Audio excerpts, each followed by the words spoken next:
டோய் எவடா போற? என்னமா கால் பட்டனடா.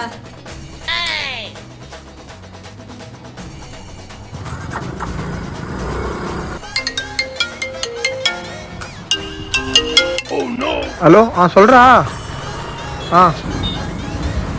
ப்ரோ ஒரு பால் பாக்கெட் ஒன்று. பாலா ப்ரோ? எவ்வளோ ப்ரோ? 35. 35யா? என்னடா காசை காணா? ஐயோ எங்கே விட்டுன்னு தெரியலையே. இதோ வரேன்.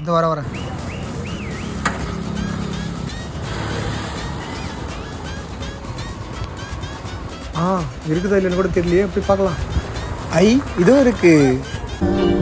ஆகாசத்தை நான் பார்க்கிறேன், யாரு கடல் நான் பார்க்கிறேன். ஆகாசத்தை நான் இந்த மாதிரி லைஃப்ல எனக்கு அடிக்கடி நடக்குங்க.